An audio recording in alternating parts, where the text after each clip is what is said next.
Tonight on the Pioneer Sideline, neck and neck. The volleyball team is in a tight race for first place in the division. Where they stand after the weekend. On the road, the soccer team spent the weekend in conference road play. Why this weekend could determine the fate of their postseason. And we'll debate who will rise as this year's World Series champion. It's time to come on down to the Pioneer Sideline.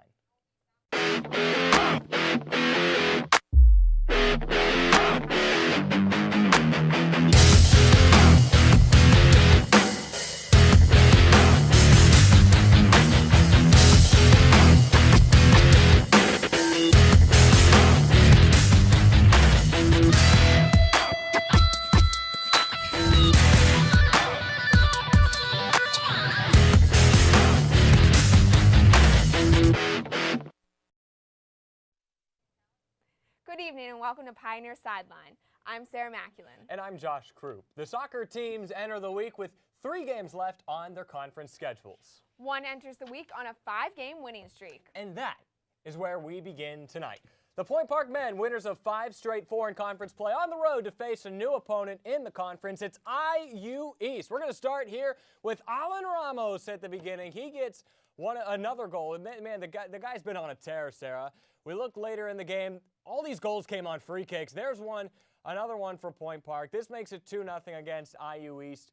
We go into the second, still in the first half. No, I'm sorry, this is in the second half. It's 3-1 at this point. Boom, there's your insurance goal. Roberto Whitley and Alan Ramos get 2 goals apiece in this game. And then we go to Ohio Christian.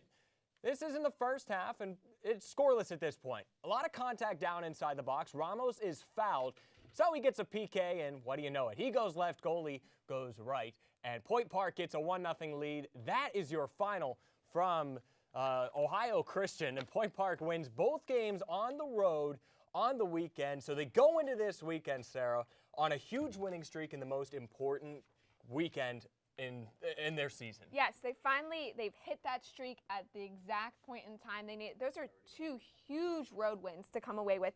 And we mentioned the 5-game winning streak. On this 5-game winning streak, they are holding teams to shutouts, a couple shutouts, and 1 to 2 goal games. That's great because defensively, people were a little worried coming into the season, but they're doing well, and the offense is finally hitting that streak as well. And so here's the big thing that they need to look at.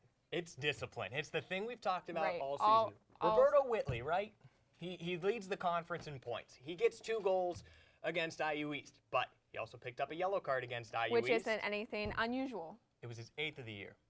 And once you get 8, you have to sit out a game. So he was not in that game against Ohio Christian because he was serving a suspension. Now he gets 1 more free pass, and then after that, after the 10th yellow card, he has to sit out again. So this weekend, emotions are going to be high. It's West Virginia Tech on Friday. Right.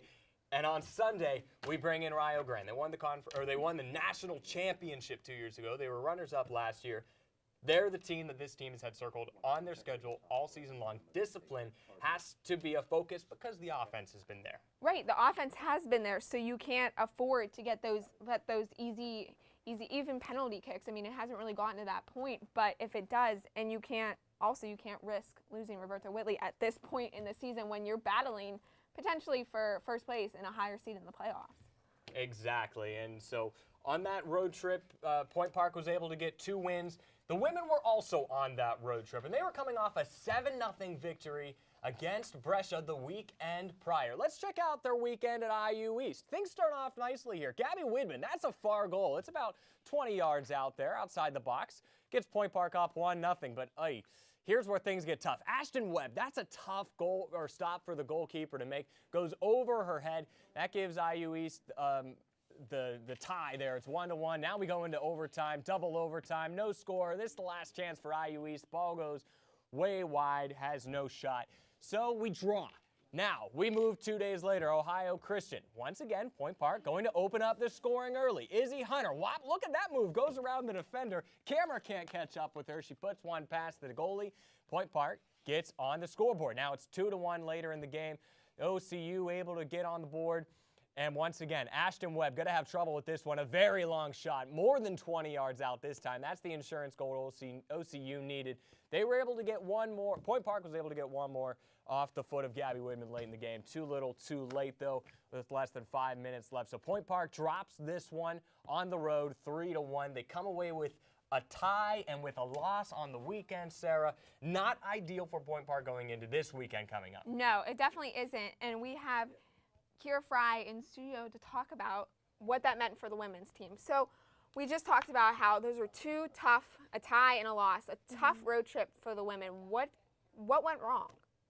I think a lot of it had to do with their mental state because going into this weekend, they knew that IU East was a newer team. They were all young, a lot of inexperienced players, and I think that they let them get the best of that. They let that get the best of them, and they weren't expecting IU East to fight back as hard as they did. And against Ohio Christian, defensively, we allowed them to have a lot of shots, and they had a lot of opportunities, but Point Park also had a lot of opportunities, but we didn't maximize on those opportunities, and I think that's where we kind of fell behind, and we weren't able to pull through and get any wins this weekend. Now, this weekend coming up is huge. We have two River States Conference matchups, one on Friday and one on Sunday. How important are these for the women's team to come home with victories here? Yeah, this weekend is definitely a big deal for the women's team because they play Rio Grande and WVU Tech, and these two teams are at the top of the River States Conference right now, so it would be a big deal for them to, especially coming off of this rough weekend, to be able to compete very well with these teams and be able to come out with at least one win. And both of these teams, overall, the only losses that they have been away, so that is giving Point Park an upper hand this weekend because they are home games. Well, thanks, Kira. The men clinch a playoff spot, so they're at least going in to the conference tournament. The women, they're probably going to get in. Right now is the 5 seed looking at that, but number 1 and 2 coming in this weekend. Let's see where Point Park stands after this tough weekend against Rio on Friday and West Virginia Tech on Sunday. Thanks a lot, Kira. Well, coming up next, the volleyball team, they're fighting to stay in first place in the RSC East. And the cross-country squad gears up for a final race before conferences. Don't go anywhere.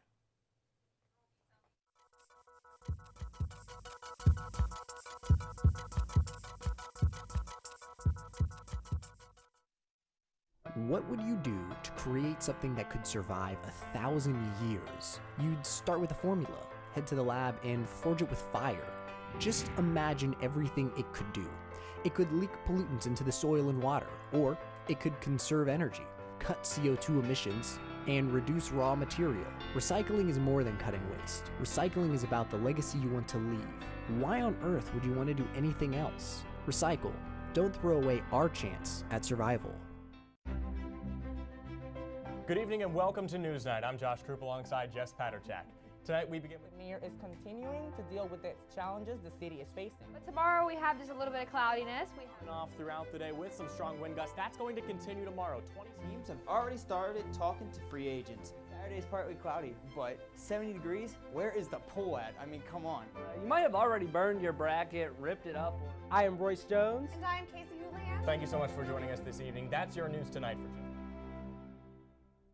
UView Television is live here at the Center for Media Innovation with a very exclusive interview with Point Park's Black Diamond, our school mascot. We're taking questions on our social media at UView Television. Our first question came in from @PointParkU Black Diamond. They want to know, what is one thing you love about Point Park? UView. I feel knew that. it. UView's the best. It is.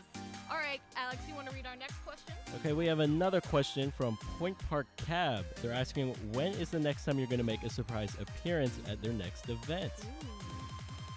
He's being coy. Looks like we're gonna have to show up. Yeah, to I the guess event we'll have to now. see. All right, that's all we have for right now. But you can submit your own questions at UView Television, and we might read one of yours after the break.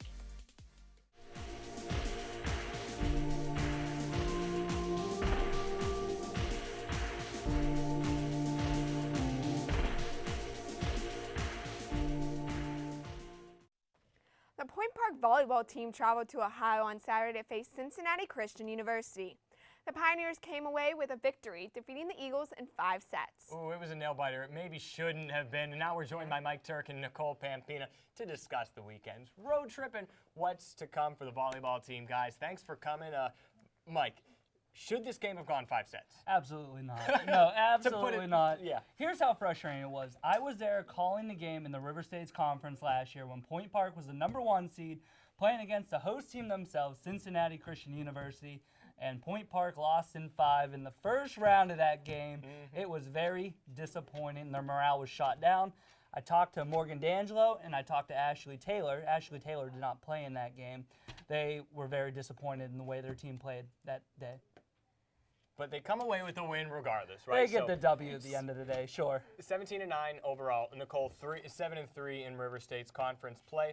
Non-conference game on deck for them, but looking past that, we're maybe getting Ashley Taylor back. What does her addition, I guess we'll focus on her, look like for this team as we continue conference play down the stretch? I think it'll only make them stronger. I'm going to play devil's advocate from the last question. CCU had match point 3 times in that game, and they fought back, and they still won in 5 sets. So they're still a strong team.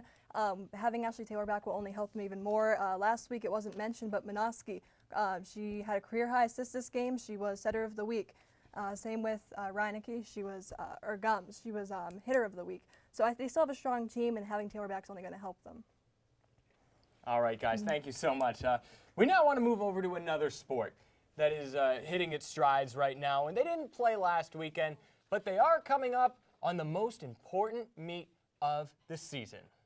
The cross-country teams will travel to Kentucky to compete in the Asbury University Invitational against fellow River State's conference opponents. Taylor Spirito joins us in studio to talk about the upcoming meet. Thanks for joining us, Taylor. Thanks for having me. So Taylor, this coming weekend, we're going to Asbury, right? For the conference tune-up, you could say. You'll have a last chance to see this River State's conference, or to see the Point Park men and women as they go out. Let's focus on the women first. Anna Shields didn't compete at Carnegie Mellon. She got the week off. She's had a couple weeks to rest her legs. Is that going to be dangerous for other teams in the conference? Oh, definitely. Anna Shields is definitely the person to watch out for. She's arguably the best runner on that team, and she's only a junior, which is crazy to think about. There's no doubt in my mind that she's going to do exceptionally well at conference meet and then eventually get on to nationals. Is there any other people you have on your radar that you look to do well, not only in this weekend to prepare for the conference finals, but to do well at conferences? Yeah, on the men and women's side. Yeah. Well, for the women's side, since we were on that, I'd say keep an eye out for freshmen Kayla Roberts and Alyssa Boyd. They both have been following Anna in their races very closely. I know Alyssa's been doing exceptionally well and been placing,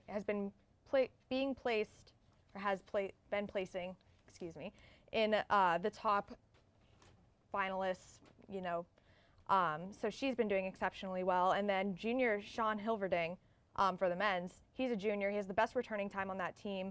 And actually last week he won the River State's Conference Runner of the Week award. So I say that all 4 of those runners are going to do exceptionally well in the coming weeks with conference and, again, nationals. So now with this weekend, really the only question is how many of them make nationals? Is it the whole team or is it going to be some individuals? That's what is going to be exciting to watch in the coming weeks. And we'll maybe get a chance to look and see what their times are going to be at conferences this weekend. Thank you so much, Taylor. Up next, the MLB postseason is at its peak. But what team do our analysts think are going to win it all? Plus the headlines from around the region and the nation. We'll be right back.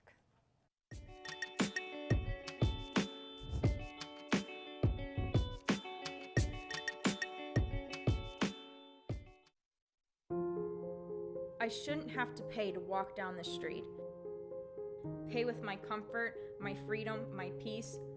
Always on guard, on edge, off limits. Don't follow me, don't touch me, don't treat me like I'm yours. I don't need your whistles, your comments, your eyes. I already know I'm a prize. My confidence isn't for sale. Respect me, don't inspect me. And when people ask us who can join UView, the answer really is anybody, and we mean anybody. Any major, any experience level. Some people, have a lot of experience coming out of high school, and others don't know how to really sit on a couch properly, and that's okay. We're here just to give you the chance to learn and have fun and prepare yourself for the real world. College, after all, it's all about trying new things.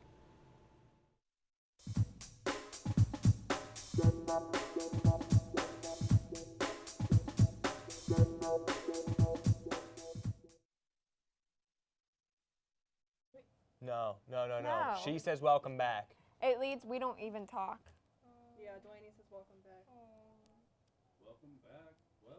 Aw. There we go. So I just. Welcome back. I'm Delaney Bomas with your regional headlines. The Pittsburgh Steelers traveled to Kansas City this week and gave the Chiefs their first loss of the season. Le'Veon Bell had a total of 179 rushing yards with 32 carries, while Antonio Brown had a total of 155 receiving yards, with 8 catches. Brown also ran for 51 yards after making an amazing catch to put the Steelers up 19-10. The Steelers ended up winning the game 19-13, and the win moved them to the top spot in the AFC North. They are back home again next week to face the Cincinnati Bengals at 4:25 p.m. While the Steelers were in Kansas City, the Pittsburgh Penguins stayed home to face off against the Florida Panthers. Sidney Crosby earned the first star of the game with 2 goals, and Matt Murray made 43 saves in the 4-3 victory. The Panthers had a push late in the game, but the Penguins stood their ground and came out on top. Murray said, quote, "Every win is exciting and exhilarating no matter how it's won," end quote. The Penguins improved to 3-2-1 on the season. Now for what's making headlines nationally, we turn it over to Rob Gomez. Rob? Thanks, Delaney. The MLB Playoff Championship Series are officially underway. Both the Houston Astros and the Los Angeles Dodgers have a commanding 2-0 series lead. The Houston Astros won both games by a score of 2-1. Game 2 was won on an exciting game-winning double by Carlos Correa, where Jose Altuve hustled all the way from first base to score the game-winning run. Just like the Astros, the Dodgers also won their game by some late-inning heroics. With 2 outs in the bottom of the 9th inning, all tied up at 1, third baseman Justin Turner blasted a 3-run home run walk-off to end the game. The Cubs and the Yankees will have their chance to even up the series this week at their home parks. And the biggest news swirling around the NFL would have to be the injury to that bad man. That's right. Aaron Rodgers was forced out of the game in the first quarter following a hit from the linebacker Anthony Barr. Rodgers was carted off to get x-rays, which later showed he had broken his right collarbone. The injury will most likely leave the QB out for the rest of the season. As far as the Packers' current quarterback situation, Coach Mike McCarthy said, quote, "Brett Hundley's my quarterback. Joe Callahan is the backup," end quote. Now, back to you, Josh and Sarah. Thanks, Rob. Next, we give the sideline curse to our World Series champion. What team gets the kiss of death in our case of the week? We'll be right back.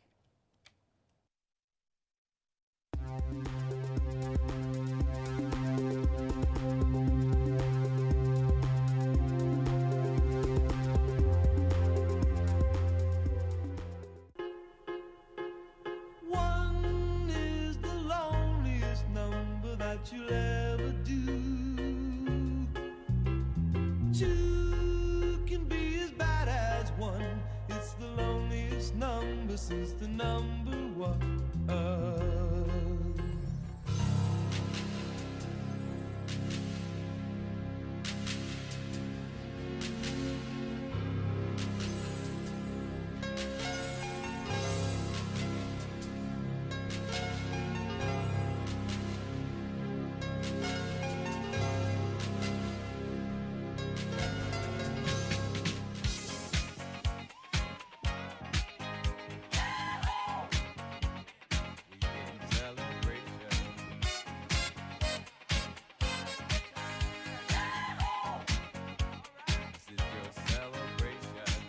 Mirror, mirror on the wall. Does not matter if I'm short or tall. If I have skinny legs or my hips are wide.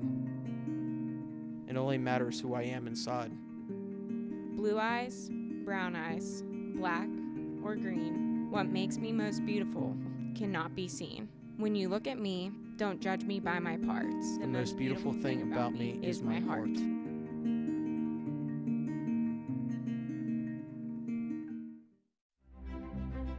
Good evening and welcome to Newsnight. I'm Josh Krupp alongside Jess Paterchak. Take a look at the 5-day forecast. You might have already burned your bracket, ripped it up, or put it through a paper shredder by now. British Prime Minister Theresa May officially triggered Article 50 on Tuesday. The World Baseball Classic has concluded with Team USA winning its first title in 4 WBC tournaments. And that is your news tonight. With Royce Jones, I'm Danis Marrero. Have a great night.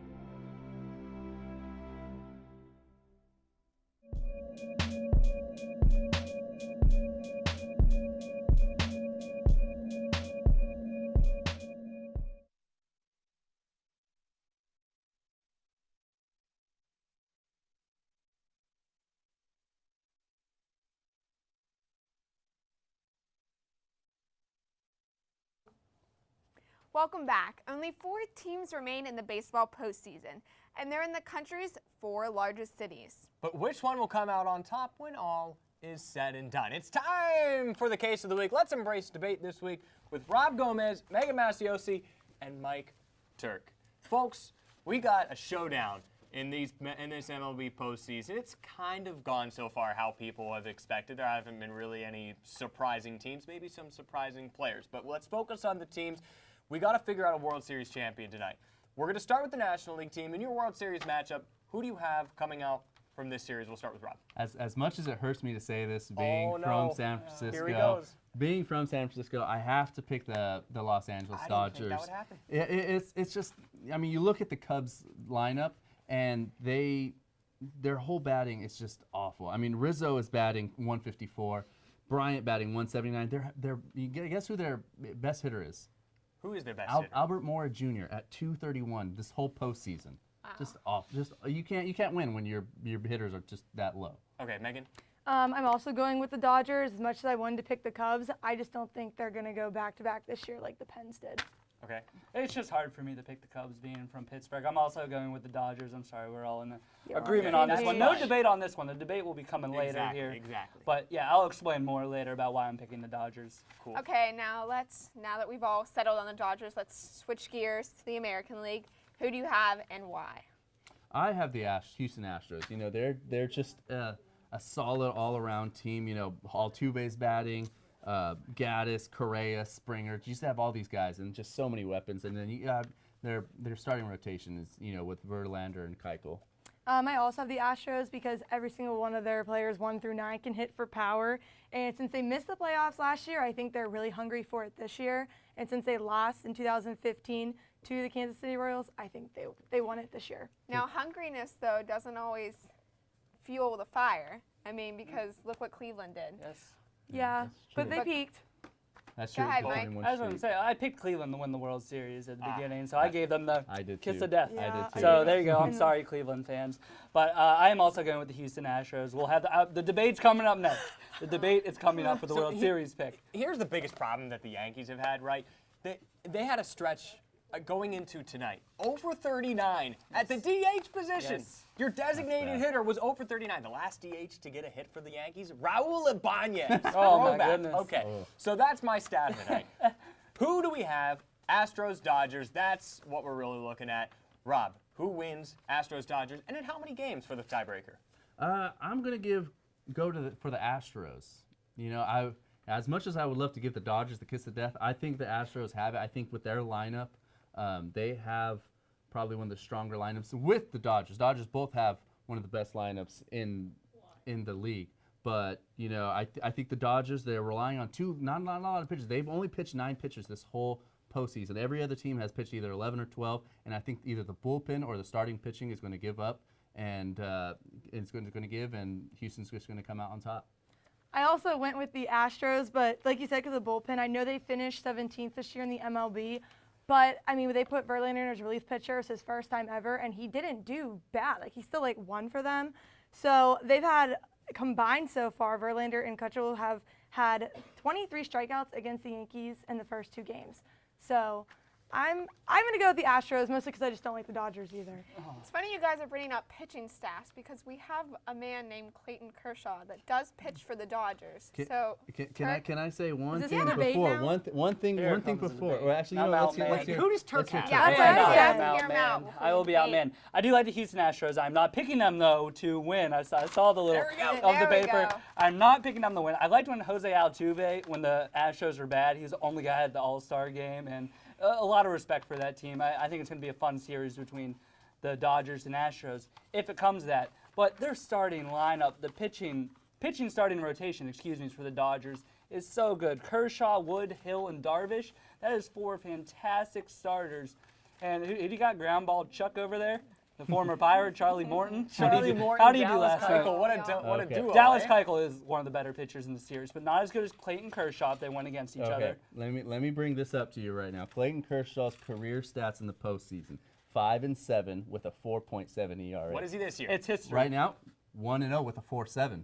1-0 in 2 games pitched. But the you bats know? are producing this year, and he's not the sole guy on that team this year. He has help in the It's starting not all on his rotation, shoulders. and they built up their bullpen I beg to differ. finish It them is off. all on his shoulders. You got Yu Darvish, who's he's probably one of the top guys besides Kershaw in that lineup. But at the same time, Rich Hill, you know, who you got behind Rich Hill? You Rich got Hill and, Alex Wood and Alex Wood. Yeah, those are your top 4. You know, I mean, and you can balance these out because you could say who are the 4 or 5 guys with the Astros, but you know, it's a thing of history. You know, history always has a way of repeating itself, and I find it's only going to be a matter of time. Look at the Cubs last year. It's only going to be a matter of time before Broke 100 plus Kershaw. years. He only made it 4 innings the first game against the Cubs, and the Cubs are batting awful. The Cubs are batting awful, and it's going to be fun watching him go against those Houston bats with a dominant lefty. Though I think when the spotlight's going to come on him this year, I think he's really going to show up this time. If you look at how the season has gone for the not the season, postseason really. They've played the Diamondbacks, and the Diamondbacks, they have a decent roster, but I mean, after you get through the 4 or 5, it's kind of it's a steep downhill. With the Houston Astros, it's a strong 1 through probably about 7 or 8. I think the bullpen's really going to help them, too. We've seen teams struggle in postseason history with bullpen and making those decisions. The Yankees have struggled this year. We saw the Mets a couple World Series ago when they played the Royals. They made some bad late decisions. Really I think they built up their bullpen pretty well this year. Managing is going to be a very big key in this. And it's very underrated, too. Trying to manage the arms, how long they're going to go. It's going to be a really, we're going to see Dave Roberts, Right. and you saw what Dusty Baker did. You were upset. God. I was upset about that too with Max Scherzer. Oh my God. Pulling Max Scherzer after giving up a hit after having a no hitter. No hitter. Time out. You mentioned managing. You also mentioned Kershaw going 4 innings. Do you have a problem, all 3 of you, we'll start with Megan, do you have a problem with pitchers not going as many innings as they have in recent years with all the pitching changes? You do have Verlander going the distance the other night, though. I think if the pitcher's feeling it, you leave them in. If they're not feeling it, I think it makes sense to pull them out a little bit early, save them. I mean, it can be a long series. You know, you're playing at least 4 games. So I think to take them out, I don't have a problem with it. Unless they're pitching well, then I think you should keep them in if it's going to really change the momentum of the game. I think they overmanage sometimes. Sometimes they don't have a problem, but it's like, oh, this guy's a lefty. We got to put a righty in now, too. I'm sorry, a lefty in, sorry. Yeah. And I think they overmanage in that aspect of the game. I have that same issue with relievers. I don't with the starting pitcher, the starting pitcher sees these guys, lefty, righties. It doesn't matter. He's going to see lefties and righties. So he should know. But the relievers, I get it, but I still think they pull the trigger. They're way too trigger happy. I mean, you've seen it with Madden, you see it with Baker, Joe Girardi, and the one and done wild card. That's kind of like, you got to do whatever it takes. But even then, I still don't like it because you're putting starting pitchers in a role where they're not used to coming into a game. And I mean, baseball is such a repetition, a routine sport. So putting starting pitchers in a predicament where they're not used to is just a recipe, in my opinion, for disaster. I mean, they're definitely putting pitchers on a tight leash because it is the World Series, in fact, but we'll see how that plays out. Your team wins in how many games? That's all I want from you. Astros in 6. Astros in 5. Dodgers 6. Who's your winner? Oh, this is a tough one. Put it in on me. I'm going to go with Turk because he boldly went against his own personal opinions to choose the Dodgers. And, I mean, honestly, as much as we talked about Astros having a strong lineup, I do have faith in the Dodgers pitching staff. My preseason prediction on this show, Astros over Dodgers. That's what I'm going with. I'm sticking with it, and that's what I'm hoping for. And, folks, that is all the time that you as well. Let's cross our fingers. Go Stros. We're sorry if you lose. It's our fault. That's all we have time for this week. Be sure to join us next week at the same Pioneer time. The same Pioneer channel. And the same Pioneer Sideline.